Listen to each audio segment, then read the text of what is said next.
नमस्कार प्यारे बच्चों, मैं दिव्य ज्योति आप सभी लोगों का संस्कृति क्लास में स्वागत करता हूं। आज से हम लोग क्लास 10th हिंदी में जो आपका जो है श्रम विभाजन और जाति प्रथा पाठ है आपका, उसका व्याख्या देखेंगे। पिछले वीडियो लेक्चर के माध्यम से हम लोग जो है श्रम विभाजन और जाति प्रथा पाठ का जो है लेखक है आपका डॉक्टर भीमराव अम्बेडकर है, उसका परिचय देखे थे, उसकी रचनाएं देखे थे और ये कहाँ से लिया गया है चैप्टर, उसके बारे में हम लोग जाने थे। यदि आप लोग नहीं देखे हैं तो पिछले वाला लेक्चर वीडियो देख लीजिए, पार्ट 1 अपलोड किया गया आपका। चलिए हम लोग जो है व्याख्या देखते हैं इस चैप्टर का। देखिए, कल बताया था आपको श्रम विभाजन और जाति प्रथा पाठ का लेखक कौन, आपका डॉक्टर भीमराव अम्बेडकर है। ये सारी चीजें हो चुकी है आपका पिछले वीडियो लेक्चर में। आगे हम देखते हैं, देखिए चैप्टर में क्या कहता है आपका व्याख्या। क्या कह रहा है आपका, यह विडंबना की बात है कि इस युग में भी जातिवाद के पोषकों की कमी नहीं है। कौन कहते हैं? ये सभी जितने भी चीज लिखे हुए हैं यहाँ पे, वो कौन बोल रहे हैं आपका? डॉक्टर भीमराव अम्बेडकर कह रहे हैं आपका, यह विडंबना की बात है। विडंबना मीन्स क्या होता है? आश्चर्य। विडंबना मीन्स क्या होता है? आश्चर्य की बात है आपका जो है।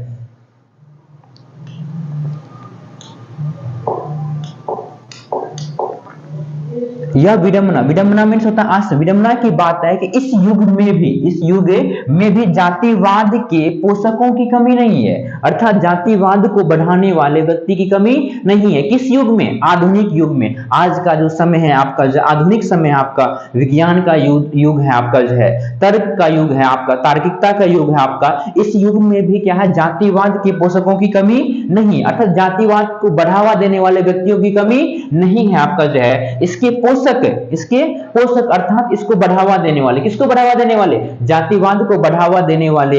अब इसके पोषक कई आधारों पर जो है इसका समर्थन करते हैं आपका जो, यानी जो जातिवाद में विश्वास करते हैं वो क्या करते हैं? आपको कई अलग अलग आधार देते हैं। अलग अलग क्या करते हैं? आपका आधार देते हैं आपका, इसका समर्थन करते हैं कि जातिवाद क्या आपका सही है। जातिवाद के पक्ष में अलग अलग आधारों पर क्या करते हैं? समर्थन करते हैं। अब क्या कर आपका, यह विडंबना की बात है, अर्थात यह आश्चर्य की बात है कि इस युग में भी जातिवाद के पोषकों की कमी नहीं है आपका। डॉक्टर भीमराव अम्बेडकर कहते हैं इस युग में भी जातिवाद के पोषकों की कमी नहीं है। तो प्रश्न आपका बनेगा जो है आधुनिक युग में, इस युग मतलब वो आपका आधुनिक युग में किसकी कमी नहीं है? जातिवाद को बढ़ावा देने वाले व्यक्ति की कमी नहीं, जातिवाद के पोषकों की कमी नहीं है। इसके पोषक अर्थात जातिवाद को बढ़ाने वाले व्यक्ति जो कई आधारों पर इसका समर्थन करते हैं। समर्थन का एक आधार, यानी समर्थन का पहला आधार यह कहा जाता है, समर्थन का पहला आधार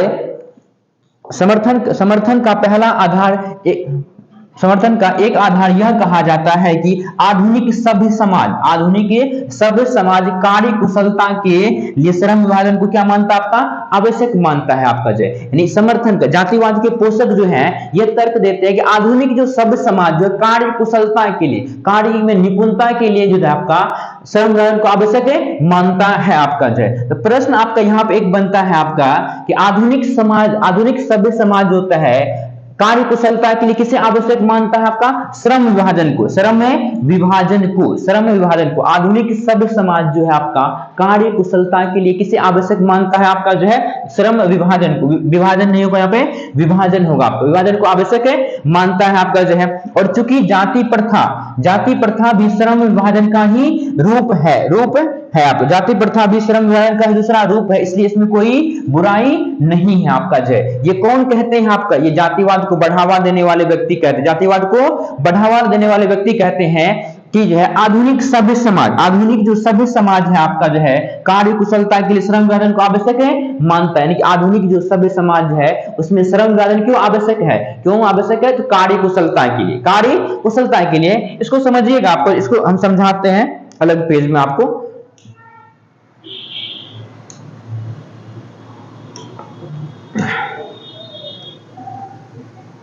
देखिए आपका जाति प्रथा के अंतर्गत क्या था आपका? जाति प्रथा या फिर बोलिए इसको वर्ण व्यवस्था बोलिए। इसके अंतर्गत क्या है आपका? जैसे समझिएगा, आपका वर्ण व्यवस्था था आपका, वर्ण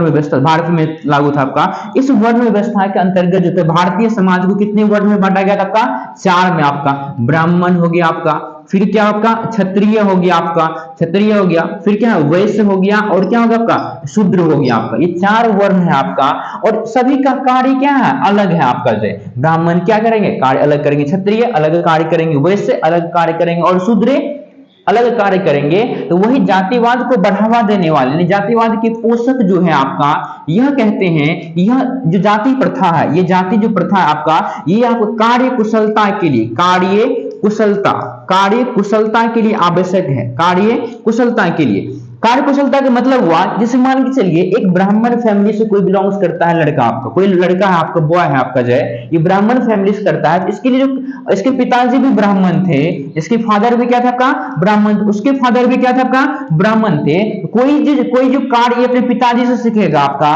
फिर इसके पूर्वज भी वही कार्य किए होंगे, ये लड़का क्या होगा आपका, निपुण होगा आपका। क्या होगा आपका, निपुण, उसमें ज्यादा क्या होगा आपका, स्किल होगा आपका, स्किलफुल होगा आपका। कोई क्षत्रिय है आपका, क्षत्रिय का जो कार्य है आपका, उसके पुत्र होंगे, उसके जो पुत्र होंगे आपका, वो ज्यादा निपुण होंगे उस कार्य में आपका। जय समझे, जैसे मान के चलिए आपके पिताजी टीचर है, क्या का टीचर है, तो आपके घर में क्या होगा आपका, एक शैक्षणिक जो माहौल है, शिक्षा का जो माहौल होगा आपका, जय तो हो सकता है आप जो एक बेहतर शिक्षक के रूप में उभरे।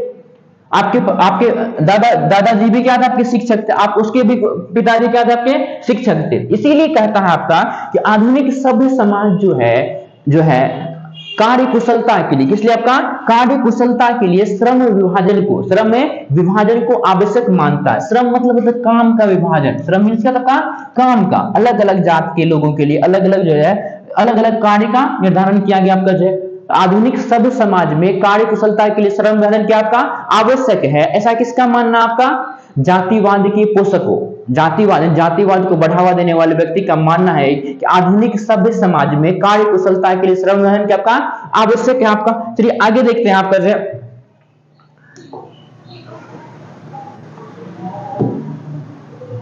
और जाति प्रथा भी जो है आपका श्रम विभाजन का ही क्या आपका दूसरा रूप है आपका। जो देखिए यहाँ पे क्या कर आपका श्रम विभाजन का ही दूसरा रूप है, क्या कौन है आपका, जाति प्रथा। तो प्रश्न बनता है यहाँ पे, जातिवाद के पोषक जो है क्या आधार देते हैं आपका, वो जाति प्रथा को बनाए रखने के लिए क्या आधार देते हैं आपका, जातिवाद के पोषक जो आधार देते हैं कि आधुनिक सभ्य समाज में कार्य कुशलता के लिए श्रम विभाजन जाति प्रथा आवश्यक है, और जाति प्रथा जो है श्रम विभाजन का ही क्या आपका दूसरा रूप है आपका, इसीलिए इसमें कोई बुराई नहीं है आपका।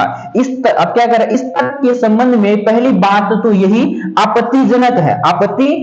डॉक्टर भीमराव अम्बेडकर कहते हैं ये जो जातिवाद को बढ़ावा देने वाले व्यक्ति है ना, ये जो तर्क देते हैं कि आधुनिक सभ्य समाज में कार्य कुशलता के लिए श्रम विभाजन आवश्यक है, और श्रम विभाजन का ही दूसरा रूप क्या है आपका, जाति प्रथा है बच्चों। श्रम विभाजन का दूसरा रूप क्या आपका, जाति प्रथा। ऐसा किसका मानना है आपका, जो है ऐसा किसका मानना है, जातिवाद के पोषकों के। फिर डॉक्टर भीमराव अम्बेडकर इस विचार के संबंध में अपना आपत्ति व्यक्त करते हैं। क्या कहते हैं, आपत्ति व्यक्त करते हैं। वे कहते पहली बात तो यही आपत्तिजनक है कि जाति प्रथा श्रम विभाजन के साथ साथ श्रमिकों का विभाजन भी श्रमिक विभाजन का भी रूप लिए हुए हैं आपका, जो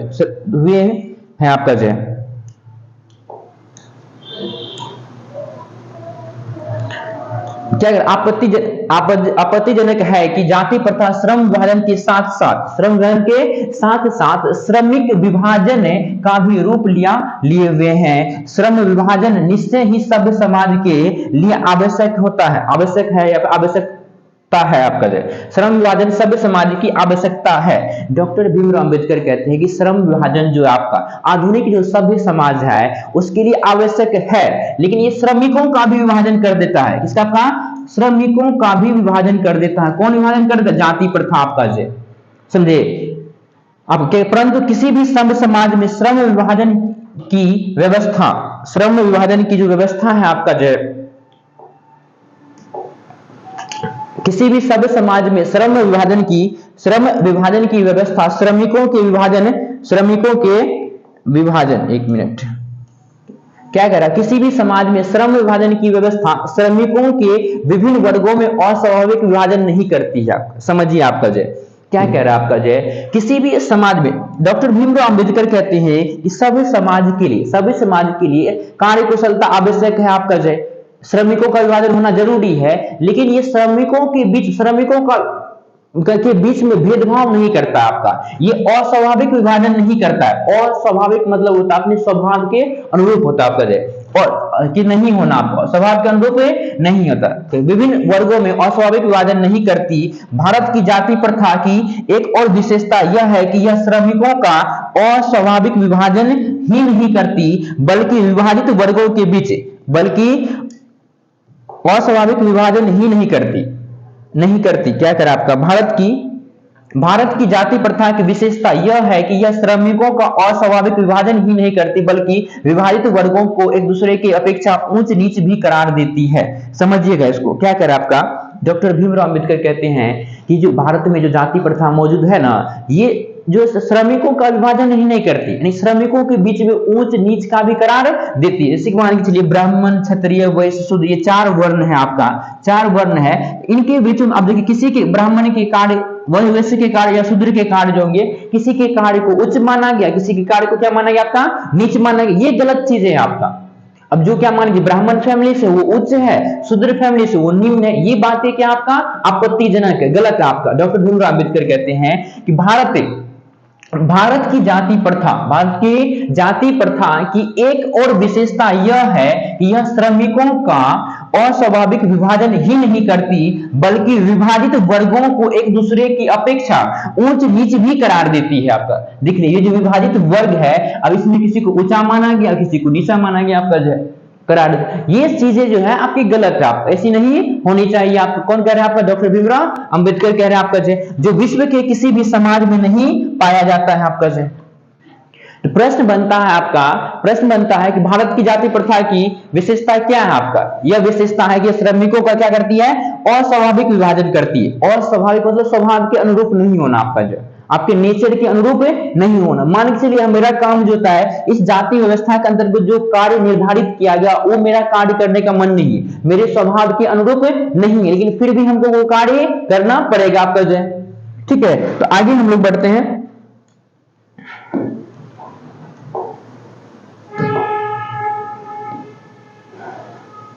देखिए आगे क्या करें आपका, जाति प्रथा को यदि श्रम विभाजन मान लिया जाए, जाति प्रथा को श्रम विभाजन मान लिया जाए तो यह स्वाभाविक विभाजन नहीं है। ये कौन कह रहे हैं आपका, डॉक्टर भीमराव अंबेडकर कह रहे हैं। ये जो कास्ट सिस्टम है इंडिया में, जाति प्रथा जो है आपका, इसको यदि हम श्रम यानी काम का विभाजन मान लिया, श्रम विभाजन मान लिया जाए तो यह स्वाभाविक विभाजन नहीं है। किसी के स्वभाव के अनुसार स्वभाव के अनुरूप विभाजन नहीं किया गया है। मतलब कहने का तात्पर्य है कास्ट सिस्टम है आपका, कास्ट सिस्टम जो है आपका, इस कास्ट सिस्टम के अंतर्गत होता है किसी से यह बात पूछा नहीं गया था कि आपके लिए हम ये कार्य निर्धारित कर रहे हैं आपका। इसका एक आधार था जन्म। आप जिस कास्ट में, जिस जाति में, जिस वर्ण में जन्म लिए हैं वैसा ही आप कार्य करिएगा। कोई जन्म से ही क्या बन जाएगा ब्राह्मण, कोई जन्म से ही शूद्र बन जाएगा। तो क्या मान के चलिए मेरा काम जो मेरा कार्य नहीं करने का मान है, जो इसमें इस व्यवस्था के अंतर्गत निर्धारित किया गया है आपका, वो मेरा कार्य मेरे स्वभाव के अनुरूप नहीं है। इसी को बोलते अस्वाभाविक विभाजन बोलते। क्या बोलते का, मेरे स्वभाव के अनुरूप नहीं होना आपका। समझ में आई बात है आपका। क्या कह रहा था, यदि श्रम विभाजन मान लिया जाए, जाति प्रथा को यदि श्रम विभाजन मान लिया जाए तो यह स्वाभाविक विभाजन नहीं है। क्यों? क्योंकि यह मनुष्य की रुचि पर आधारित नहीं है। यानी कि जो है जाति प्रथा के अंतर्गत जो कार्य निर्धारित किया गया उसमें आपका रुचि नहीं पूछा गया है। कि शूद्र को रुचि नहीं पूछा गया, आप साफ सफाई का कार्य करोगे। वैश्य को नहीं पूछा गया सेवा कार्य करने का तुम कार्य करोगे आप कैसे। ब्राह्मण को नहीं पूछा गया है कि जो है आप क्या कौन सा कार्य करोगे आप कैसे। वही कह रहा है आपका जो है क्योंकि यह मनुष्य की रुचि पर आधारित नहीं है, इसीलिए बोलते अस्वाभाविक विभाजन है। रुचि, इंटरेस्ट का इसमें कोई ख्याल ही नहीं रखा गया। जस्ट एग्जांपल समझिए, मेरा मानना है, मेरा कार्य मन कर रहा है, मेरा रुचि है पढ़ाने का, लेकिन मेरी जात के अनुरूप मेरा काम है मान के चलिए साफ सफाई करने का, और लेकिन मेरी रुचि तो नहीं मिलता है। और यदि हम रुचि नहीं मिलेगा तो क्या ये अस्वाभाविक विभाजन है। क्या आपका अस्वाभाविक है, मेरे इंटरेस्ट की विपरीत अगेंस्ट में आपका है वही, क्योंकि यह मनुष्य की रुचि पर आधारित नहीं है। कुशल व्यक्ति या सक्षम श्रमिक समाज का निर्माण करने के लिए यह आवश्यक है कि हम, छोटा हो जाता है इसमें ना, समझिएगा इसको। क्या करें आपका, मनुष्य की रुचि पर आधारित नहीं है। कुशल व्यक्ति या सक्षम श्रमिक मतलब एक जो बोलता है इसको स्किल बोलते हैं, आप स्किलफुल श्रमिक बनाने के लिए आपका है समाज का निर्माण करने के लिए यह आवश्यक है कि हम व्यक्तियों की क्षमता इस सीमा तक विकसित करेगी जिससे वे अपनी पेशा या अपने कार्य का स्वयं चुनाव कर सके। क्या कह रहा है समझिए, कुशल व्यक्ति या सक्षम श्रमिक समाज का निर्माण करने के लिए आवश्यक होता है। यानी किसी व्यक्ति को हमको कुशल बनाना है, क्या कहा, कुशल बनाना, तो हमको सबसे पहले उसका इंटरेस्ट पूछना पड़ेगा आपको किस कार्य में दिल लग रहा है। दिल न लगेगा तो क्या दिमाग में नहीं लगेगा, आपको कितना भी लगा लीजिएगा। देखिए आप क्या आपका कुशल व्यक्ति या सक्षम श्रमिक समाज का निर्माण करने के लिए यह आवश्यक है कि हम व्यक्तियों की क्षमता इस सीमा तक विकसित करें जिससे वे अपने पेशा या अपने कार्य का स्वयं चुनाव कर सके।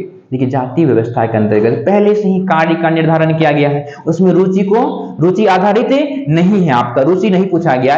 जब तक आपसे हम रुचि नहीं पूछेंगे, इंटरेस्ट नहीं पूछेंगे, तो आपको हम कुशल कैसे बना पाएंगे। मान लीजिए मेरा काम टीचिंग का है, हमसे कोई रुचि नहीं, हमको दे दे आपका लेबर का काम करने के लिए या फिर और कोई डॉक्टर के क्षेत्र में हमको भेज दे आपका, मेरा उसमें इंटरेस्ट नहीं है, हम कुशल कैसे बन पाएंगे, स्किल कैसे बन पाएंगे आपका जय, वही कह रहा है आपका। आगे देखिएगा पेशा मीन्स क्या होता है बच्चों, पेशा मीन्स होता है कार्य, आप जो करने से बोलते हैं ना आपके पिताजी क्या करते हैं, तो आपके पिताजी का पेशा क्या है, ऑक्यूपेशन बोलते हैं आपका पेशा, या अपने कार्य का स्वयं चुनाव कर सकते। यानी हम सभी लोगों को किसी व्यक्ति को इतना कुशल बनाना चाहिए, किसी व्यक्ति को इतना कुशल बनाना चाहिए वे स्वयं जो होता है वे खुद जो है अपने पेशा का अपने कार्य का निर्धारण कर सके, न कि जन्म के आधार पे हो, न कि जाति के आधार पे हो आपका जी। ऐसा कौन कह रहे हैं, आपका डॉक्टर भीमराव अंबेडकर कह रहे हैं। चलिए आगे बढ़ते हैं हम आपका जो है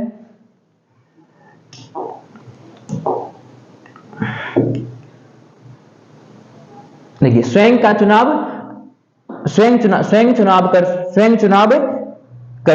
चुनाव कर सके और इस सिद्धांत के विपरीत जाति प्रथा की दूषित सिद्धांत यह है कि इससे मनुष्य के प्रशिक्षण अथवा उसकी निजी क्षमता का विचार किए बिना दूसरे की दृष्टिकोण जैसे माता पिता के सामाजिक स्तर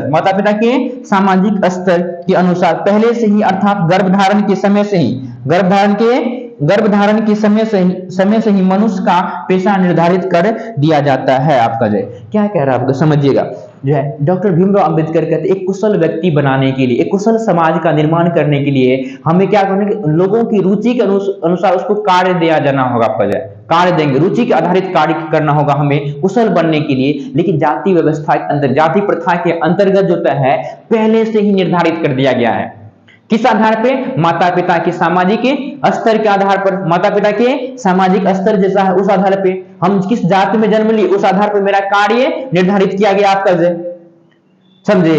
वही कह रहा आपका दूषित जाति प्रथा का दूषित सिद्धांत यह है कि इससे मनुष्य के प्रशिक्षण, इससे मनुष्य की प्रशिक्षण, कोई इस प्रशिक्षण नहीं देखा जाता है, प्रशिक्षण अथवा उसकी निजी क्षमता।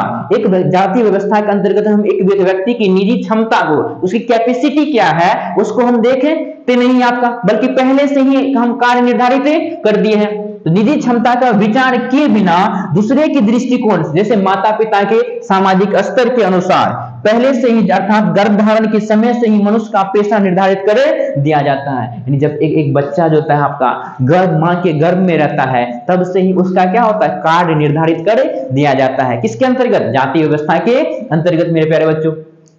नहीं समझ में आया। अब जैसे मान के चलिए आप लोग कितना बड़ा एग्जांपल देंगे हम, जब का ब्राह्मण क्षत्रिय वैसे है, अब मान के ब्राह्मण माँ है कोई आपको ऐसे, उसके पेट में जो बच्चा पल रहा है वो भी क्या होगा, आपका ब्राह्मण होगा, और वो जो उसके लिए कार्य पहले से ही फिक्स है। कोई शूद्र माँ है तो क्या होगा आपका, उस माँ के गर्भ में जो बेटा होगा या बेटी होगा उसका कार्य पहले से ही फिक्स है, उसकी जाति क्या आपका पहले से ही फिक्स है। उस बच्चा का हम निजी क्षमता का बिना विचार किए हम पहले से क्या आपका कर दी, तो क्या वो बच्चा मतलब जो है कुशल हो पाएगा। जैसे आजकल देखिएगा ना एक ट्रेनिंग चलता है, किसी से पूछिए तो ट्रेंड चल रहा है आपका जो बेटा है या बेटी है तो वो डॉक्टर बनाएंगे, आईएएस बनाएंगे, इंजीनियर बनाएंगे आपको, ऐसा बोल दिया जाता है। क्या उस बच्चा से कभी पूछा जाता है कि आप डॉक्टर बनना चाहते हो, आप इंजीनियर बनना चाहते हो? यदि आप रुचि नहीं पूछेंगे तो कुशल कैसे हो पाएगा आपका जय। यदि आपको आप जो चीज करना चाहते हैं वो कार्य आपको दिया जाए तो आप बेहतर तरीके से कर पाइएगा। ठीक है ना। जैसे मान लीजिए हमें कोई दे देगा, आप अभी ईंट उठाने के लिए धूप में दे देगा, क्या हम कर पाएंगे? नहीं कर पाएंगे। लेकिन अभी दिन का 12:30 बज रहा है आपका, हम क्या कर रहे हैं? रिकॉर्डिंग कर रहे हैं। ये मेरे रुचि पर आधारित है। क्या आपका? रुचि पर आधारित, इसीलिए मेरा इंटरेस्ट इसमें टीचिंग में, इसीलिए हम ये सब कर रहे हैं आपका। लेकिन कोई जबरदस्ती कोई काम कराए तो हम नहीं करेंगे आपका। जो मेरे स्वभाव के अनुरूप नहीं है, मेरे रुचि के आधारित नहीं है, वही कह रहा आपका सिद्धांत। जाति प्रथा के दूषित सिद्धांत यह है, जाति प्रथा के दूषित सिद्धांत यह है कि इससे मनुष्य के प्रशिक्षण अथवा उसकी निजी क्षमता का विचार किए बिना दूसरे के दृष्टिकोण से, जैसे माता पिता के सामाजिक स्तर के अनुसार पहले से ही अर्थात गर्भधारण के समय से ही मनुष्य का पेशा निर्धारित कर दिया जाता है। यानी जन्म से ही क्या होता है? पेशा, मतलब क्या करेगा आपका कार्य निर्धारित कर दिया जाता है आपका। आगे समझिएगा क्या कहता है।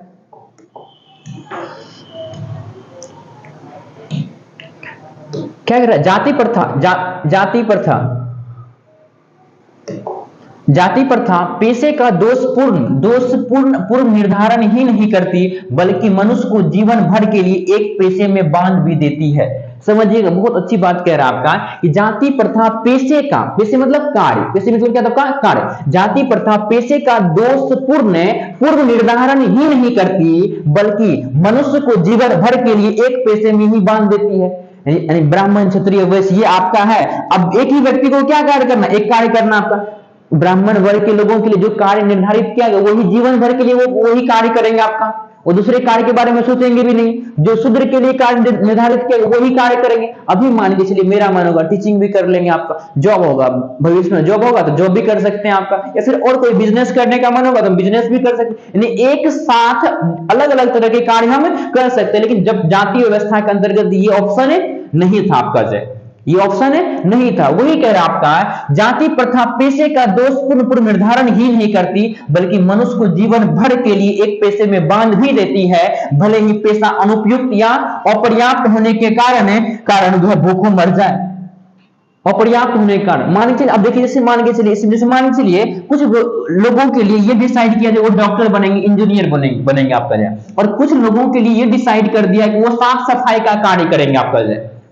समझिए, कुछ मान लीजिए समाज में सब तरह के लोग आपका, लेकिन ये कह रहा है कि इस किसी खास समुदाय के लोग जो होता है वकील बनेंगे, डॉक्टर बनेंगे, इंजीनियर बनेंगे, डीएम बनेंगे, और किसी खास समुदाय के लोग क्या करेंगे? सिर्फ वो क्या करेंगे आपका जो है साफ सफाई का कार्य करेंगे। तो बताइए किसमें फायदा ज्यादा होगा आपका? डॉक्टर इंजीनियर बन करके तो लोग अच्छे से जीवन यापन करेंगे, लेकिन ये जो आप साफ सफाई का कार्य करेंगे क्या उसके लिए उपयुक्त है, अनुपयुक्त है कि नहीं आपका? इसी बोलते अनुपयुक्त होना। मेरे लिए जो कार्य नहीं है, मतलब जो आपका जिसमें हम सक्षम भी नहीं है वो हम कार्य कर रहे हैं, तो उससे मेरी आमदनी भी नहीं है, इनकम भी नहीं, फिर भी वो कार्य कर रहे हैं, ये बोलते हैं अनुपयुक्त। क्या बोलते हैं आपका? जीवन भर के लिए हम उसमें बन जाएंगे आपका। अनुपयुक्त या अपर्याप्त होने का भूखों मर जाए। और यदि मुझे आमदनी नहीं होगा, इनकम नहीं होगा, तो क्या होगा? हम भूखे मरेंगे आपका। यस और नो? ठीक ना। तो वही जाति व्यवस्था के अंतर्गत कुछ समुदाय के लिए अच्छे कार्य, कुछ समुदाय के लिए निम्न कार्य निर्धारित किया, और निम्न कार्य जिसके निर्धारित उसको कम पैसा मिलेगा। जैसे अभी समझिएगा आपका वकील है, डॉक्टर है, इंजीनियर, उसको ज्यादा वैल्यू दिया जाता है, अभी भी सोसाइटी में होता है। लेकिन एक बाल काटने वाला नाई है, सफाई करने वाला कर्मचारी है, उसको कम महत्व दिया जाता है, उसका इनकम भी कम है आपका। ठीक ना। हो सकता है आने वाले समय में अब जो ये कार्य अनुपयुक्त हो जाए, उससे उसको पर्याप्त इनकम नहीं प्राप्त होगा, वो क्या करेगा? भूखे मरेगा आपका। ठीक है, तो आगे बढ़ते हैं। देखिए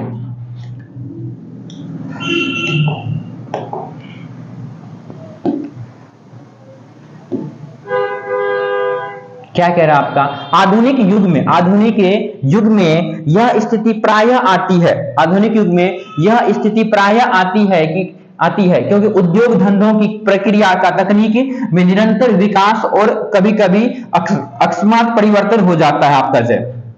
समझिएगा आपका जय, मतलब देखिए आधुनिक समय में आपका मॉडर्न टाइम में आपका जो है पेशा बदलने का कई बार अवसर आता है आपका जय। कई बार ऐसी स्थिति प्राय क्रिएट हो जाता है आपका, बन जाता है, हमें अपना पेशा, अपना रोजगार क्या होता है बदलना पड़ता है। जैसे समझिएगा आपको कोरोना जब आया था, कोविड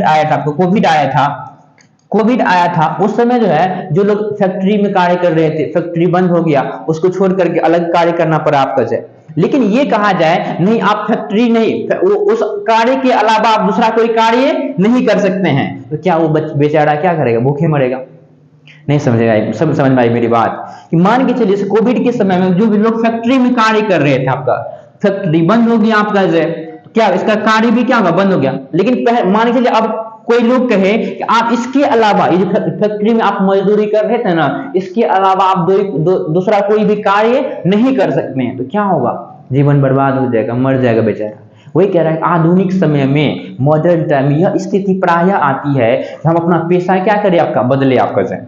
आज हम टीचिंग कर रहे हैं, कल होगा तो इसमें प्रॉफिट नहीं होगा तो हम दूसरा कोई कार्य करेंगे आपका जाए, ऐसा हम कर सकते हैं। लेकिन ये कह दिया जाए कि आप टीचिंग के अलावा कुछ और नहीं कर सकते हैं, तो क्या मरेंगे ही ना, बताइए आप लोग। वही कह रहा है आपका जो है, क्योंकि उद्योग धंधों की प्रक्रिया का तकनीक में निरंतर विकास और कभी कभी अकस्मात परिवर्तन हो जाता है, जिसके कारण मनुष्य को अपना पेशा बदलने की आवश्यकता पड़ सकती है। और यदि प्रतिकूल परिस्थितियों में, प्रतिकूल मतलब वो आपका जो हमारे अनुकूल नहीं है आपका जो, प्रतिकूल परिस्थितियों में भी यदि, किधर भाग गया आपका जो, इधर देखिए आपका जो, हाँ यहां पे आपका,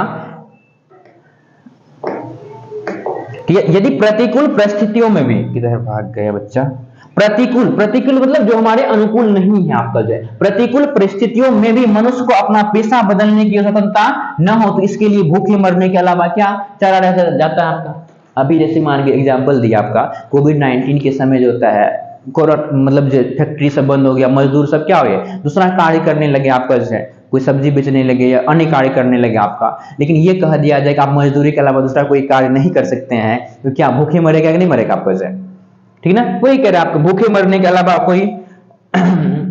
कोई चारा नहीं रह जाता है आपका। हिंदू धर्म की जाति प्रथा किसी भी व्यक्ति को ऐसा पेशा चुनने की अनुमति नहीं देती है। यानी हिंदू धर्म में जो ये जाति प्रथा था ना आपका जो है, वो ऐसा मतलब अलग अलग तरह के पेशा कार्य करने की अनुमति नहीं देता। आप जिस जात से हैं वही कार्य आप कर सकते हैं। आप शूद्र है तो शूद्र के लिए जो कार्य निर्धारित किया गया वही कार्य कर सकते हैं, भले चाहे आपकी परिस्थितियां अनुकूल हो या फिर प्रतिकूल हो। आप भूखे मरे या फिर अच्छा से, कोई दिक्कत की बात है नहीं है। ये कौन किस धर्म की, हिंदू धर्म की जाति प्रथा का ऐसा था, आपको सिद्धांत था आपका जय। हिंदू धर्म की जाति प्रथा, हिंदू धर्म की जाति प्रथा किसी व्यक्ति को ऐसा करने की अनुमति नहीं देती जो उसका पैतृक पेशा हो। पैतृक मतलब पिताजी का पेशा, मतलब जाति व्यवस्था के अंतर्गत यही तो कहा गया था, पिताजी जो कार्य कर रहे बेटा भी वही कार्य करेगा, फिर बेटा जो कार्य करे उसका बेटा भी क्या करेगा, वही कार्य करेगा। जैसे मान के चलिए पिताजी है, ये पिताजी है आपका, पिताजी जो कार्य कर रहे थे क्या आपका, वही कार्य उसका बेटा भी करेगा, वही कार्य फिर इसका बेटा भी करेगा आपका, इसका बेटा भी करेगा आपका। लेकिन मान लीजिए ये जो आपका साफ सफाई का काम करते, मजदूरी का काम कर रहा था, लेकिन ये इस व्यक्ति का मन है आपका पढ़ाई करे, अच्छा कुछ करे आपका, लेकिन तब पर भी ये नहीं करेगा। क्योंकि हिंदू धर्म की जो जाति व्यवस्था है उसके अंतर्गत ये कहा गया था कि आपका जो पैतृक पेशा है, मतलब पिताजी का जो पेशा है वही आप कार्य कर सकते हैं, वही पेशा आप अपना सकते हैं आपका। ये दूषित सिद्धांत है या नहीं बच्चों, गलत चीज है आपका। मेरी मर्जी है, मैं अपनी क्षमता के अनुसार कार्य करूंगा, मेरी जो क्षमता होगी उस अनुसार मैं अपना कार्य करूंगा आपका। मेरे पिताजी पढ़ाई नहीं किया, आपको किसानी कर रहे हैं आपका खेत में, लेकिन मुझे लगता है कि मैं टीचिंग में बेहतर कर सकता हूँ, मैं टीचिंग कर रहा हूँ आपका। लेकिन अब ये कहा कि जाए मेरे पिताजी किसानी करते हैं, खेती में काम करते हैं, मैं भी वही काम करूँ, तो ये तो गलत बात है आपका। वही कह रहा है आपका, आगे देखिए समझिए, आपका आगे समझते हैं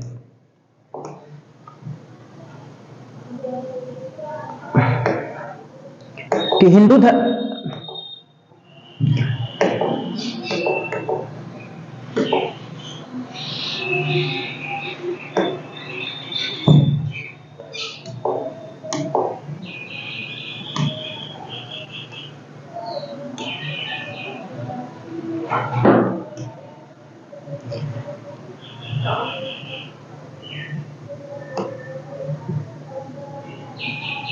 ठीक है, क्या ऊपर कैसे होगा ये,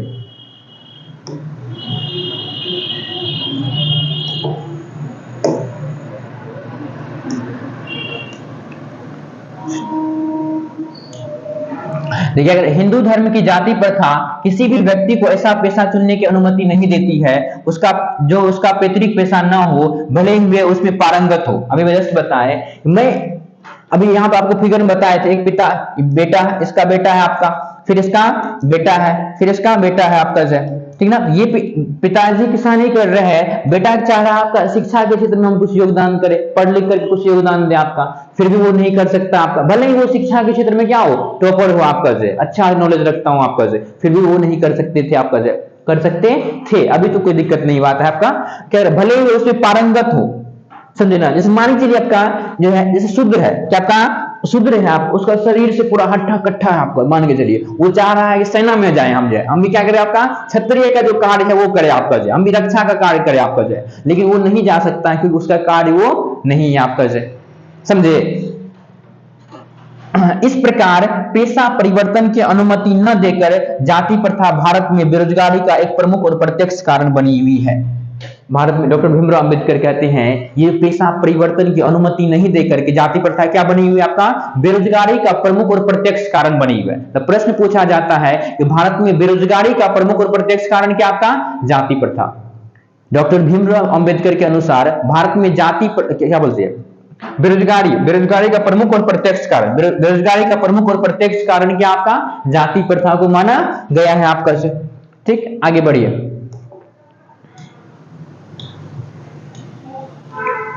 क्या कह रहा, इस प्रकार हम देखते हैं कि श्रम विभाजन की दृष्टि से भी जाति प्रथा गंभीर दोषों से युक्त है आपका, यानी कि बहुत सारे इसमें जाति प्रथा के अंतर्गत क्या दोष है, खामियां है आपका, जो सामाजिक स्तर पर लोगों के बीच में क्या करता है, भेदभाव उत्पन्न करता है, असमानता का व्यवहार करता है आपका जाति प्रथा का श्रम विभाजन मनुष्य की स्वेच्छा पर निर्भर नहीं करता है, यानी जाति प्रथा के अंतर्गत जो है श्रम मतलब काम का जो विभाजन किया गया है, अलग अलग वर्ण के लिए, अलग अलग लोगों के लिए आपका, वो क्या है, इच्छा पर आधारित नहीं है, स्वेच्छा पर, उसकी इच्छा पर आधारित नहीं रहता है। मनुष्य की व्यक्तिगत भावना का, व्यक्तिगत रुचि का इसमें कोई स्थान नहीं है। आप किसी शूद्र को ये नहीं पूछा गया था कि तुम्हारे लिए हम साफ सफाई का काम डिसाइड कर रहे हैं आपका, समझ में आया ना। वैश्य के लिए ये नहीं पूछा गया तुम किस खेती बाड़ी करोगे, सेवा का कार्य करोगे आपका जाए। ब्राह्मण से ये नहीं पूछा गया तो आप मुझे पूजा करने का काम कीजिएगा, स्वेच्छा पर नहीं है। हो सकता है और वो अलग कार्य करना चाहता हूं, आपका स्वेच्छा पर आधारित नहीं है आपका जाए। व्यक्तिगत भावना, व्यक्तिगत रुचि और व्यक्तिगत भावना का इसमें कोई स्थान नहीं था आपका, किसमें नहीं था आपका, जाति व्यवस्था के अंतर्गत आपका जाए, इसमें कोई स्थान अथवा महत्व नहीं रहता है। इस आधार पर हमें यह स्वीकार करना पड़ेगा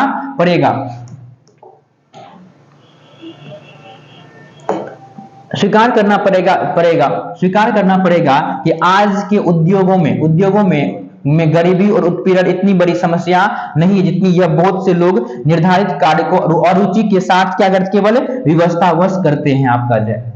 डॉक्टर भीमराव अंबेडकर कहते हैं आज जितना गरीबी है, उद्योगों में गरीबी और उत्पीड़न इतनी बड़ी समस्या नहीं है, जितनी बड़ी समस्या लोग क्या करते हैं, जो कार्य निर्धारित किए गए हैं आपका, उसको अरुचि मान करके करते हैं, कोई इंटरेस्ट नहीं है, फिर भी जबरदस्ती से हम कर रहे हैं।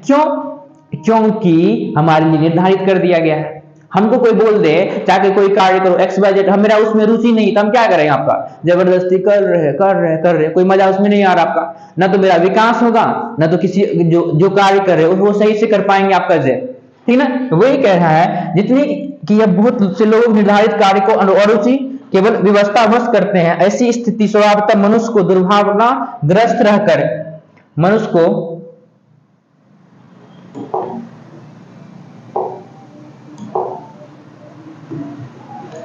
क्या कह रहा है आपको, समझिएगा इसको। ऐसी स्थिति में अब जब लोग क्या करेंगे, और रुचि नहीं है जिस कार्य में वो भी कार्य कर रहे हैं, उस स्थिति में, ऐसी स्थिति में स्वभावतः मनुष्य को दुर्भावना से ग्रस्त रहकर टालू काम करने और काम करने के लिए प्रेरित करते। जैसे समझिएगा आपका घर में जो है मम्मी पापा कोई काम करने के लिए बोल दे आपको जाए, समझिएगा इसको जाए, ठीक ना, और आपको उसमें रुचि नहीं है, मन नहीं है, तो आप क्या करते हैं, टाल रहे हैं। जैसे मान लीजिए आप लोग को पढ़ने का मन नहीं करता होगा, मम्मी जबरदस्ती बोल बेलना लेकर के बाहर में बैठी हुई है आपका से, तो क्या करते हैं, उल्टा रहे। लेकिन जब आप लोग का रुचि रहता है नहीं, पढ़ना है, एग्जाम आ गया है, तो क्या मम्मी सोई नहीं, कोई दिक्कत नहीं, मस्त से पढ़ रहे हैं, आपको जरा जाएंगे घुस करके, समझ में आया, पंखा चला करके पूरा पढ़ रहे हैं आपका से, ठीक ना। तो वही कह रहा है आपका, जब आप अरुचि के साथ, कोई इंटरेस्ट के साथ नहीं रहेगा और उस कार्य को फिर भी करेंगे, उसमें क्या होगा, डेवलपमेंट आप हासिल, विकास आप नहीं कर सकते हैं, आप आगे उसमें बढ़े नहीं सकते हैं। आपका यदि रुचि आधारित कार्य करेंगे आपका जो रुचि है उसमें क्या आगे बढ़ने की संभावनाएं ज्यादा होती है आपका से। और टालू मतलब टाल रहे हैं आपका, मेरा रुचि नहीं है लेकिन जबरदस्ती अब कह दिया गया तो कर रहे हैं, फॉर्मेलिटी पूरा कर रहे हैं कि हाँ भैया लीजिए ये कार्य करते हैं आपका, समझे? तो आपका और रुचि प्रेरित करते, टालो काम करने और कम काम करने के लिए क्या करता था? प्रेरित करते हैं। ऐसी स्थिति में जहां काम करने वालों का ना दिल लगता है ना दिमाग लगता है, ठीक है ना, समझे ना? जब आपका रुचि नहीं होगा किसी व्यक्ति में तो ना तो वहां पे दिल लगेगा ना तो दिमाग लगेगा आपका। समझ रहे ना हम क्या बता रहे हैं? आप लोग चैप्टर पर आ रहे थे और दूसरे जगह ध्यान नहीं ले जाना आपका से, समझिए। जब आपका क्या कर आपका जहां काम, जब आपका रुचि नहीं रहेगा, आपका क्या आपका इंटरेस्ट नहीं रहेगा, तो वहां पे ना तो आपका दिल लगता है ना तो दिमाग लगता है आपका। जिस कार्य में हम कार्य का बात कर रहे हैं तो कुछ और नहीं समझना आपका, समझिएगा इसमें क्या अगर आपका ना तो दिल लगता है और ना तो दिमाग लगता है आपका से। आगे देखिएगा आपका से, बस थोड़ा सा बचा हुआ एक खत्म होने वाला है आपका, समझिए इसको। क्या कर रहा है आपका जो कोई व्यक्ति कोई कुशलता कोई कुशलता कैसे प्राप्त की जा सकती है आपका? अतः यह निर्विवाद रूप से सिद्ध हो जाता है कि आर्थिक पहलू से भी जाति प्रथा क्या है? हानिकारक है। यहाँ पे प्रश्न बनेगा आर्थिक पहलू से भी हानिकारक क्या आपका? जाति प्रथा है। प्रश्न बनेगा आपका आर्थिक पहलू से भी हानिकारक क्या आपका? जाति प्रथा को माना गया है आपका, क्योंकि यह मनुष्य की स्वाभाविक प्रेरणा, रुचि व आत्मशक्ति को दबाकर उन्हें अस्वाभाविक नियमों में जकड़ कर निष्क्रिय बना देती है आपका से। क्या समझिएगा आपका से क्या कह रहा है? यह निर्विवाद रूप से सिद्ध हो जाता है कि आर्थिक पहलू से भी क्या आपका जाति प्रथा क्या आपका हानिकारक है। क्यों है आपका? क्योंकि ये मनुष्य के स्वाभाविक और प्रेरणा, रुचि मतलब रुचि, इंटरेस्ट और उसके स्वभाव के अनुरूप नहीं होती है आपका जो है, और आत्मशक्ति मतलब मेरी जो पावर है, मेरी जो कैपेसिटी है, मेरी जो क्षमता है, उसको दबा करके देता है। जो जिस कार्य में रुचि नहीं उसको करने के लिए हमें क्या करते हैं? आपका प्रेरित करती है दबा कर। अस्वाभाविक नियमों, अस्वाभाविक जो मेरे स्वभाव के नहीं है, मेरे नेचर के अनुरूप नहीं है, नियमों में जकड़ कर निष्क्रिय बना देती है। टालू काम कर रहे हैं, निष्क्रिय बन गए आपका जय, क्योंकि जबरदस्ती हमसे वो कार्य करवा रहे, भले ही मेरी रुचि नहीं है आपका जय, ठीक ना? आगे बढ़ते हैं, देखिएगा जय फिर क्या कर रहा है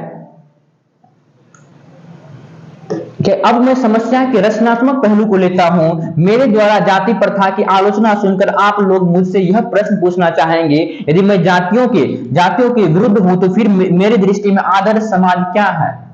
डॉक्टर भीमराव अंबेडकर कहते हैं, क्योंकि ये भाषण का एक अंश है आपका। डॉक्टर भीमराव अंबेडकर कहते हैं कि अब मैं समस्या के रचनात्मक पहलू को लेता हूं। मेरे द्वारा जाति प्रथा की आलोचना सुन करके, जाति प्रथा जो है हम बोल रहे हैं अस्वाभाविक विभाजन है, रुचि पर आधारित नहीं है, लोगों के रुचि के अनुसार कार्य नहीं करने दिया जाता है आपका जो है, लोग इसमें निष्क्रिय बन जाते हैं, इतनी जो आलोचना कर रहे हैं, तो सर आप बताइए ना, आपके दृष्टिकोण में सभ्य समाज कैसा होना चाहिए? समाज कैसा होना चाहिए? वही कह रहा है मुझसे यह आप प्रश्न पूछना चाहेंगे, यदि मैं जातियों के विरुद्ध हूं, ये जो जाति कास्ट सिस्टम है इसके विरुद्ध हूं, तो फिर मेरी दृष्टि में आदर्श समाज क्या है?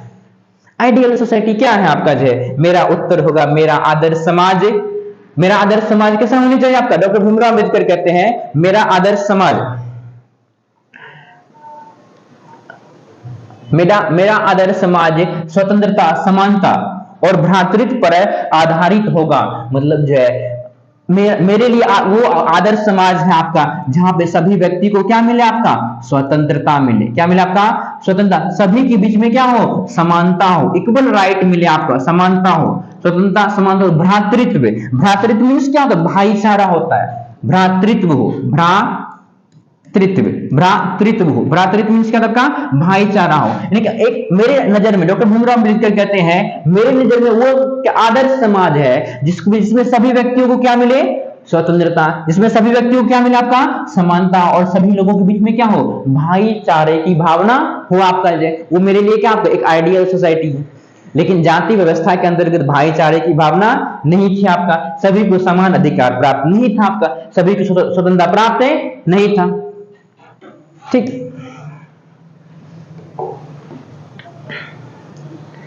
क्या आगे क्या कहते हैं डॉक्टर भीम, क्या यह ठीक नहीं है?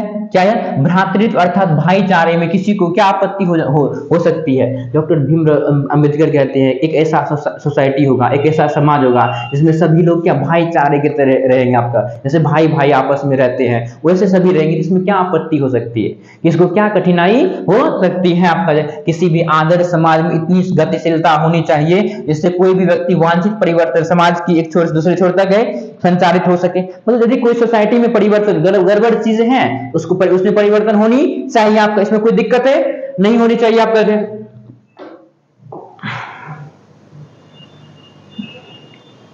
ऐसे समाज के बहुविध हितों में सबका भाग होना चाहिए आपका, सबको उनकी रक्षा के प्रति सजग रहना चाहिए आपका। सामाजिक जीवन में अबाध संपर्क के अनेक साधन व उपलब्ध होने रहने चाहिए। तात्पर्य यह है कि दूध पानी के मिश्रण की तरह भाईचारे का यही वास्तविक रूप है। आगे करने क्या समझिएगा इसको, क्या कह रहा है आपका अबाध संपर्क के अनेक साधन व अवसर उपलब्ध रहने चाहिए। अबाध मतलब होता है बिना कोई, इस मान लीजिए एक गांव है आपका, इसमें क्या है बहुत सारे घर है आपका, तो इसमें कोई ये आपत्ति नहीं होना चाहिए हम आपके पास नहीं जाएंगे, आपके घर नहीं जाएंगे, बल्कि आप भी आइए हम भी जाएंगे, आपके घर में रहेंगे आपका, ठीक ना। ये भाईचारे आपका अबाध संपर्क, कोई बाधा नहीं है, अबाध संपर्क ये उपलब्ध होने चाहिए, साधन वो अवसर उपलब्ध रहने चाहिए। तात्पर्य दूध पानी के मिश्रण की तरह भाईचारे का यही वास्तविक रूप है और इसी का दूसरा नाम है लोकतंत्र। यानी कि डॉक्टर भीमराव अंबेडकर कहते हैं हमारा समाज कैसा होगा आज जिसमें दूध है और पानी के मिश्रण की तरह, जिसमें दूध में पानी मिला दे तो पता नहीं चलता, ठीक उसी तरह से हम सभी लोग घुल मिल करके क्या है आपका अपनी सोसाइटी में रहे, इसमें किसी को क्या आपत्ति हो सकती है। सभी को स्वतंत्रता मिले, सभी को समानता मिले, सभी में क्या हो भाईचारे की भावना हो। मेरे नजर में ये क्या होगा एक आदर्श समाज होगा, आइडियल होगा, न कि जाति व्यवस्था के अंतर्गत जो असमानता का व्यवहार किया गया है आपका भेदभाव की भावना से ग्रसित आपका कुछ, ये सभी भावना से दूर होकर के हम सभी को स्वतंत्रता समानता प्रदान करे आपका ठीक है। और हम सभी लोग कैसे रहे भाईचारे की तरह, भाईचारे अर्थात दूध पानी के मिश्रण की तरह, दूध पानी इस प्रकार से दूध में पानी मिला देते तो हमें पता नहीं चलता, ठीक ऐसे ही होनी चाहिए सोसाइटी में।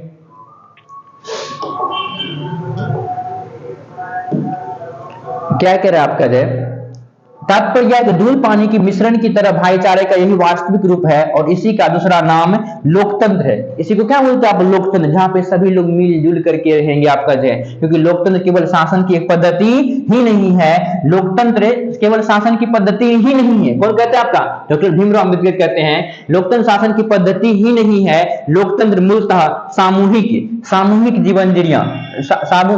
सामूहिक जीवनचर्या की एक रीति है आपको, समाज के सम्मिलित अनुभवों के आदान प्रदान का नाम है आपका।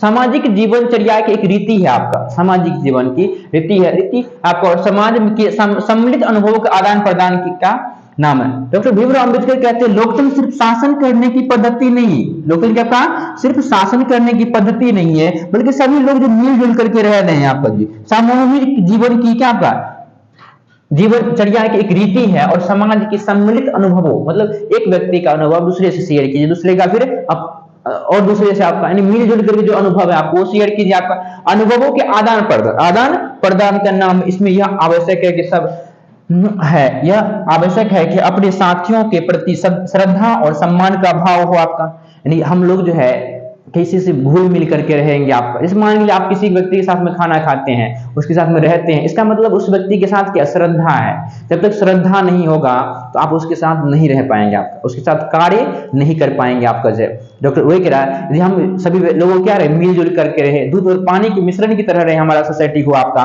तो सभी के बीच में श्रद्धा हो तो क्या होगा आपका सभी श्रद्धा हो, सम्मान का भाव हो, तो हम लोग एक साथ रहेंगे। और यही क्या आपका लोकतंत्र है, आपका डेमोक्रेसी सिर्फ शासन करने की पद्धति ही नहीं है, बल्कि सामूहिक जीवनचर्या की क्या आपका एक पद्धति या रीति है आपका ठीक। आगे देखिए क्या कह रहा है आपका, ये चैप्टर आपका द एंड होता है यहीं पे, ये चैप्टर यही आपका अपने साथियों के प्रति सम्मान की भावना हो आपका ये चैप्टर आपका पूरा व्याख्या जो है आपका एक्सप्लेन यही तक था आपका पूरी चैप्टर खत्म हो जाती है आपका यहीं पे। फिर नेक्स्ट वीडियो लेक्चर की जो होगा आपका वो होगा सारांश ऑब्जेक्टिव और सब्जेक्टिव पे होगा आपका तीसरा वीडियो लेक्चर। इससे पहले एक और वीडियो लेक्चर हम बनाए थे जिसमें लेखक का परिचय देखे थे, ये आपका एक्सप्लेन था, आपका जो व्याख्या था आपका जय, ठीक ना। नेक्स्ट वीडियो लेक्चर के माध्यम से हम लोग क्या देखेंगे आपका जय, क्वेश्चन आंसर इस चैप्टर का देखेंगे और ऑब्जेक्टिव देखेंगे और सारांश देखेंगे आपका, ठीक ना। तो लास्ट में हम आप लोगों से विनती करते हैं कि वीडियो अच्छी लगे आपको और आप लोगों को समझ आए तो अपने दोस्तों के साथ में शेयर कीजिए, लाइक कीजिए, कमेंट कीजिए और हम क्या सुधार कर सकते हैं इस वीडियो में वो हमें बताइए। क्या हम थोड़ा धीरे और बताएं या फिर एक्सप्लेन और अच्छा से करें आपका, इन सभी चीजों पे ध्यान रखते हुए हमें सुझाव दे आपका। धन्यवाद। नेक्स्ट वीडियो लेक्चर के माध्यम से मिलते हैं।